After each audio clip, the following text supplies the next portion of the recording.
ملك خلع زي الملوك وارتدى البدلة الرياضية، يمارس رياضة الجولف، لكن عشقه لكرة القدم فاق التوقعات، وكان لها نصيب وافر من دهائه كما هو معروف عنه. فأصبح يختار المدربين وتشكيلات المنتخب، ويرسم الخطط التكتيكية في المباريات المصيرية، وكان يطلع اللاعبين على تكتيكات لم يسمعوا بها قط، يوبخهم في حال وقوعهم بأخطاء كارثية، ويثني عليهم في حالة الفوز، ويتنكر لحضور المباريات. حقق نجاحات رياضية كبيرة تؤهله لأن يكون مدربا ناجحا لو لم يكن سياسيا، وكانت الجزائر من أكثر المنتخبات التي يستفزه فوزها، وعليه فإن أوامره التي يصدرها كانت صارمة وغير قابلة للمناقشة. الحسن الثاني، الملك المدرب. عشق الحسن الثاني كرة القدم إلى حد الجنون، وكان يهتم بكل كبيرة وصغيرة فيما يتعلق بكرة القدم المغربية. بدأ شغفه بكرة القدم في أوائل الخمسينيات من القرن الماضي، حيث كان يحضر المباريات متنكرا في الملعب عندما كان وليا للعهد، ثم عندما أصبح ملكا بدأ يتدخل بالمنتخب، وعندما كان يصدر أمرا ينبغي أن ينفذ هذا الأمر في حينه، لدرجة أنه وضع هاتفا في دكة البدلاء مهمته استقبال التعليمات الكروية من الملك ونقلها إلى المدرب أو اللاعبين. يقول اللاعب المغربي السابق عزيز بودربالة أن الحسن الثاني قام عام 1983 باستدعاء لاعبي المنتخب قبل دورة الألعاب المتوسطية، وشرح لهم خطة تعتمد على المثلثات.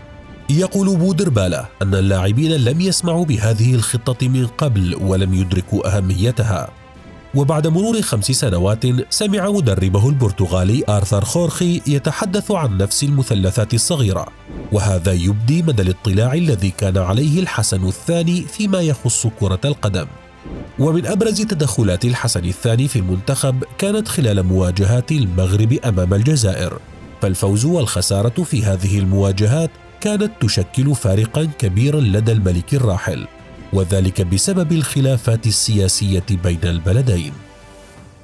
عداء سياسي رياضي.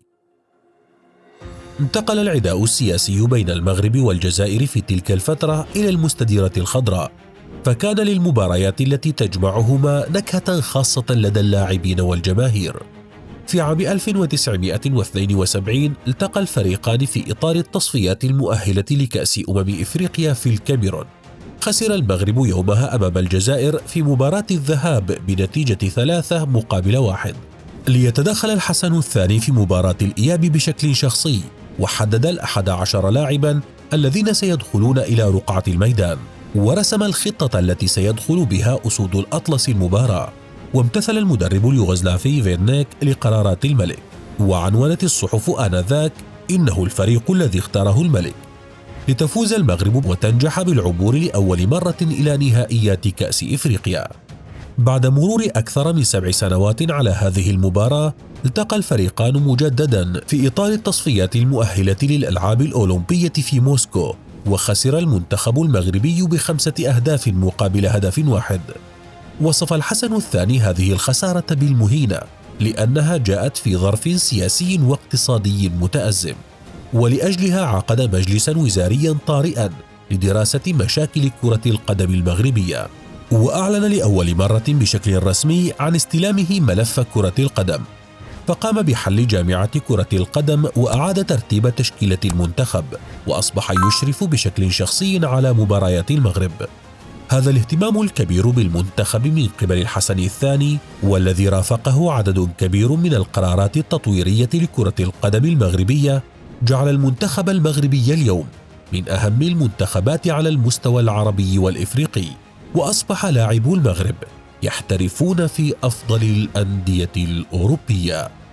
فكيف تصف تدخلات الملك الراحل الحسن الثاني؟ وهل أنت مع تدخل الرؤساء والملوك بمثل هذه التفاصيل الرياضية؟ أم أنك ترى أنها يجب أن تكون مهمة المدرب فقط؟